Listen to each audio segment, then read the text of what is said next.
Hola mis hermanos, los saludo en el amor del Señor. Nuevamente muy contento de poder grabar un video para ustedes. Muy contento de que el Señor me dé tiempo para poder grabar, para poder compartirles palabras del Señor. Y siempre es un honor, siempre una bendición, ¿cierto? Compartir lo que el Señor por gracia nos da, compartirlo con los hermanos para que sea de bendición y para que sea de ayuda. En los momentos que es cierto que uno necesite palabra de Dios, la palabra sea como un maná del cielo, amén. Les quiero compartir una parábola muy hermosa que estuve estudiando, que es la parábola del mayordomo infiel, que está en Lucas capítulo 16. Es importante esta parábola, ya que en Lucas capítulo 16 el Señor habla de dos parábolas acerca, aleluya, ¿cierto?, acerca de las riquezas. Y habla primero del mayordomo infiel, y también habla del rico y Lázaro, también en el capítulo 16. Pero yo quiero hacer énfasis en esta, en la parábola del mayordomo infiel. Esto está en Lucas capítulo 16, versículo 1 al 15. Esto dice en el amor del Señor así: dijo también a sus discípulos: había un hombre rico que tenía un mayordomo, y este fue acusado ante él como disipador de sus bienes. Entonces le llamó y le dijo: ¿quién es esto que oigo acerca de ti? Da cuenta de tu mayordomía, porque ya no podrás más ser mi mayordomo. Entonces el mayordomo dijo para sí: ¿qué haré? ¿Por qué mi amo me quita la mayordomía? Cavar no puedo, mendigar me da vergüenza. Ya sé lo que haré, para que cuando se me quite de la mayordomía me reciban en sus casas. Y llamando a cada uno de los deudores de su amo, dijo al primero: ¿cuánto debes a mi amo? Él dijo: 100 barriles de aceite. Y le dijo: toma tu cuenta, siéntate pronto y escribe 50. Después dijo al otro: ¿y tú? ¿Cuánto debes? Y él dijo: 100 medidas de trigo. Y él dijo: toma tu cuenta y escribe 80. Y alabó el amo al mayordomo, malo por haber hecho sagazmente, porque los hijos de este siglo son más sagaces en el trato con sus semejantes que los hijos de luz. Y yo os digo: ganad amigos por medio de las riquezas injustas, para que cuando éstas falten os reciban en las moradas eternas. Y el que es fiel en lo muy poco, también en lo más es fiel. Y el que en lo muy poco es injusto, también en lo más es injusto. Pues si las riquezas injustas no fuisteis fieles, ¿quién os confiará lo verdadero? Y si en lo ajeno no fuisteis fieles, ¿quién os dará lo que es vuestro? Ningún siervo puede servir a dos señores, porque o aborrecerá al uno y amará al otro, o estimará al uno y menospreciará al otro. No podéis servir a Dios y a las riquezas. Y oían también todas estas cosas los fariseos, que eran avaros, y se burlaban de él. Entonces les dijo: vosotros sois los que os justificáis a vosotros mismos delante de los hombres, mas Dios conoce vuestros corazones, porque lo que los hombres tienen por sublime delante de Dios es abominación. Aleluya. Cuando leemos esta hermosa parábola, ¿cierto?, muchas personas no la entienden, yo tampoco la entendía, ¿cierto? Y vemos que Dios habla de la mayordomía del cristiano. Habla, ¿cierto?, de saber administrar lo que Dios pone en nuestras manos. Podemos tomar esta parábola de dos formas. Podemos ver, ¿cierto?, que habla de la mayordomía de la riqueza, ¿cierto?, de lo que Dios pone en nuestro bolsillo, ¿cierto?, en nuestra billetera, el dinero que Dios pone para saber administrarlo en la obra del reino. O podemos también verla de una forma más espiritual y ver, ¿cierto?, que cómo nosotros podemos administrar los dones que Dios nos da. Cómo podemos administrar, ¿cierto?, lo que Dios nos da por gracia. El ministerio que Dios pone en tu vida, ¿cierto? Podemos ver esto de muchas formas distintas. Pero yo me voy a centrar, aleluya, en lo que es la economía del cristiano. Un tema que muchas veces no se toca, o se toca de una forma errónea, cuando se habla, ¿cierto?, de la prosperidad, ¿cierto?, cuando se habla erróneamente, ¿cierto?, de que mientras más tenga uno, más bendecido es. Es el mismo error que cometían los fariseos.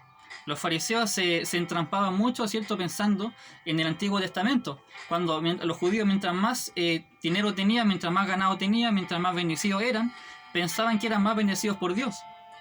Y sí lo eran, pero ellos se encerraban mucho en esa idea. Y cuando veían a un pobre, pensaban que Dios no estaba con el pobre, porque el pobre, ¿cierto?, el pobre no podía ser bendecido. Entonces se cerraban mucho en esas enseñanzas, ¿cierto?, antiguas. Recordemos ahora que Dios, o sea que Cristo, ¿cierto?, da una enseñanza. Anteriormente, Él habló del hijo pródigo. Y también el hijo pródigo despilfarró lo que el padre le había dado. Y este hombre, mayordomo, también despilfarró los bienes que el amo le había dado a él. Este hombre me llama la atención. Porque el mayordomo, ¿cierto?, como dice la literatura antigua, eran personas que nacían en la casa, eran personas que eran conocidas en la casa, eran personas muy cercanas, ¿cierto?, al amo de la casa. Eran personas que, en pocas palabras, eran como el representante del amo de la casa. Pero este hombre supuestamente hizo mal las cosas y administró mal los bienes que se le habían dado. Este hombre, ¿cierto? Cuando se da cuenta que va a quedar sin trabajo, cuando se da cuenta que va a quedar y no sabe qué hacer, porque supuestamente él dice que cavar no puede, o sea, no puede hacer trabajos físicos, y mendigar le da vergüenza. Aparte es un hombre orgulloso. Entonces este hombre empieza a hacer las paces con las personas y empieza a hacer ganancias injustas, con tal de ganar a las personas para más adelante, ¿cierto?, quedar bien con ellos y poder conseguir un trabajo o poder conseguir un hogar. Entonces Jesús muestra, ¿cierto?, que el amo, cuando ve que esta persona haciendo cosas injustas, ¿cierto?, sagazmente gana la atención, ¿cierto?, y el privilegio de los demás, hace una comparación con los hijos del reino. Dice, si los hijos de este siglo, haciendo ganancias injustas, ¿cierto?, logran, ¿cierto?, su fin, ¿cierto?, los hijos de luz, o sea, los creyentes, no son tan sagaces como ellos. Ojo, y él no está alabando la actitud mala de este hombre, sino que está tomando, a ver, ¿cómo lo puedo explicar? Él está tomando un atributo de este hombre para llevarlo, ¿cierto?, a nosotros. Por ejemplo, cuando en el Evangelio de Jesucristo dice, tenemos que ser, ¿cierto?, astutos como la serpiente, no quiere decir que imitemos al 100% a la serpiente, ¿cierto? Sabemos que en el Génesis la serpiente se ve como la mentira, ¿cierto?, como el diablo, pero él nos llama a imitar esa actitud de la serpiente solamente. Ahora también nos está llamando a imitar solamente esa actitud de este hombre, que está hablando, ¿cierto?, de lo que él es precavido, que él es un hombre que se está adelantando a lo que viene en el futuro. Asimismo nosotros tenemos que tomar lo que Dios nos da, ¿cierto?, nuestro trabajo, ¿cierto?, nuestro sustento, para saber administrarlo también en el reino de los cielos. Esto habla muchas veces que a los hermanos no nos gusta que nos hablen del dinero, pero es importante saber administrar, ¿cierto?, nuestro diezmo, porque yo diezmo, y la Biblia habla del diezmo. Saber administrar nuestro diezmo, saber ofrendar a la obra del Señor, saber mantener una iglesia, ¿cierto?, saber administrar a los misioneros, ¿cierto?, las iglesias que envían misioneros a otros países.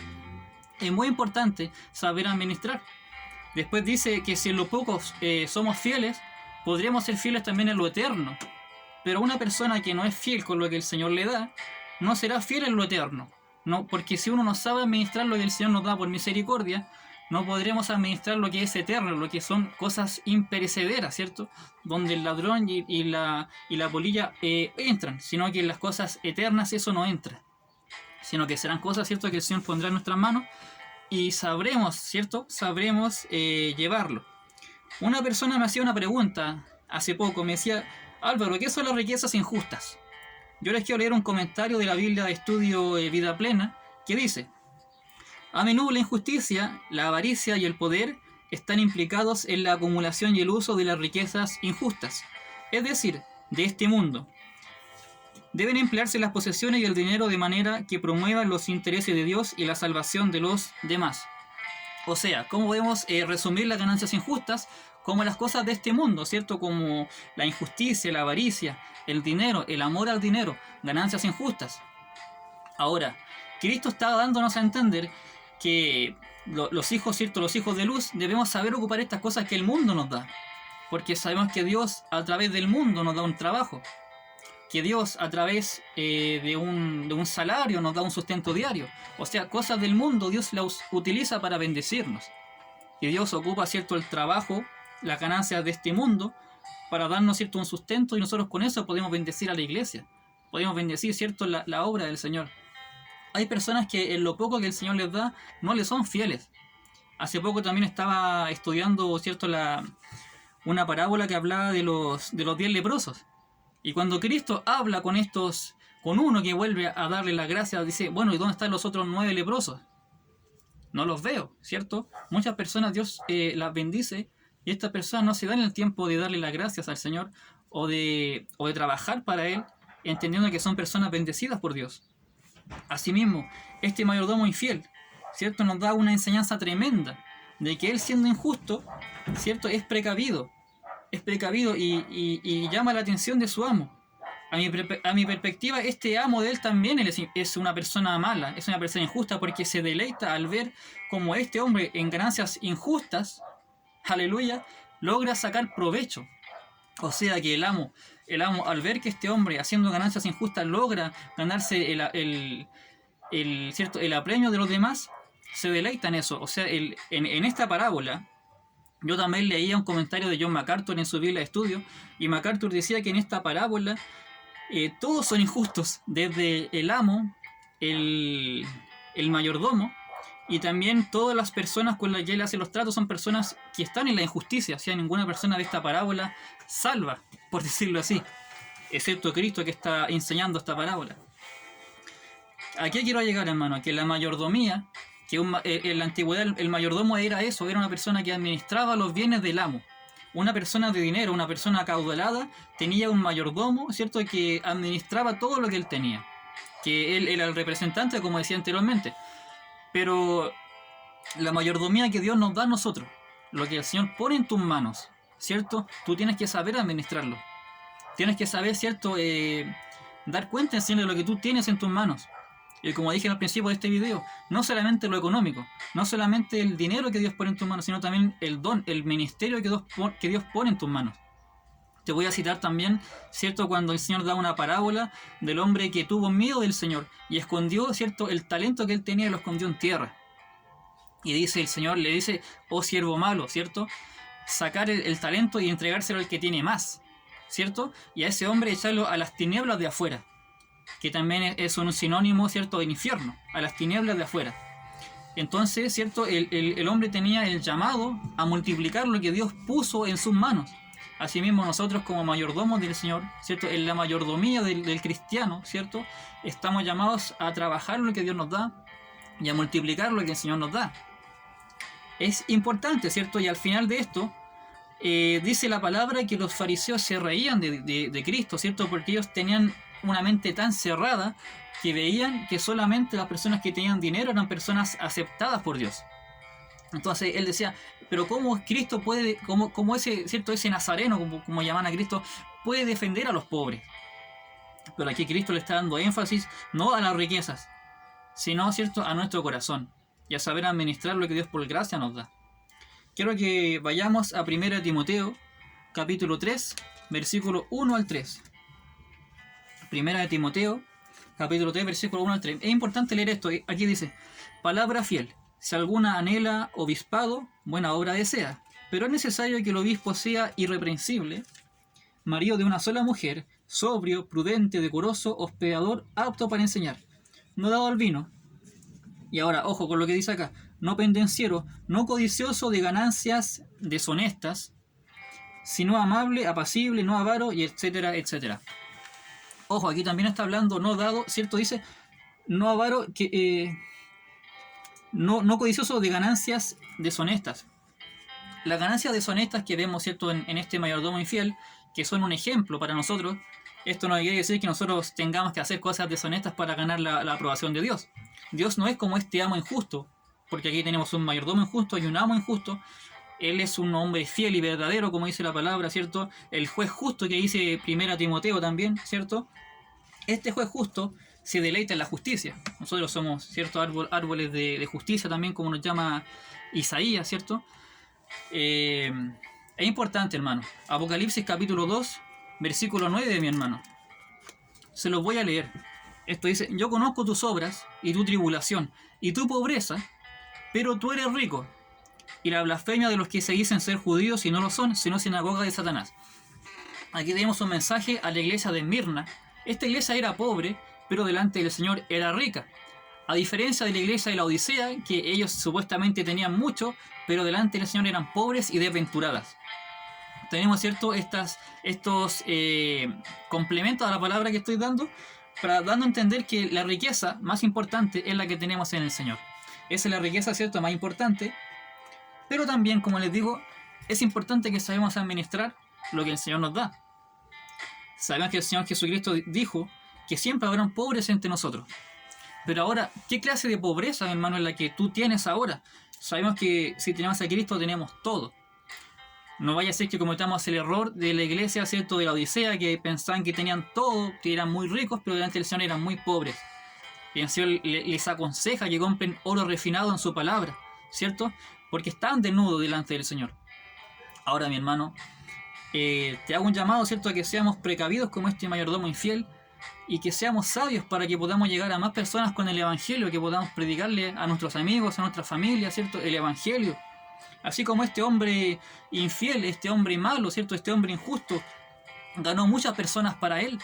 Nosotros como hijos de Dios podemos ganar muchas personas para Cristo, ¿cierto?, sabiendo administrar nuestra riqueza, y no solamente con dinero, sino con nuestras palabras, ¿cierto?, con nuestro testimonio, con nuestra vida, ganar muchas almas para Cristo, y así ser un mayordomo fiel, y no infiel como este hombre, para que cuando el Señor nos vea, nos diga, entra al gozo de tu Señor, ¿cierto? Siervo fiel, entra al gozo de tu Señor, para que podamos, ¿cierto?, ganar, ¿cierto?, esa corona incorruptible para todos los que amamos la venida de Cristo, mi hermano. Así que este es el mensaje que les quería compartir. Ya me estoy quedando sin voz, así que espero, hermano, volver a hacer más videos y que sea de bendición para ustedes este hermoso mensaje y llegar a muchas personas con estos mensajes que compartimos en YouTube. Amén. Dios les bendiga y Maranata, Cristo viene.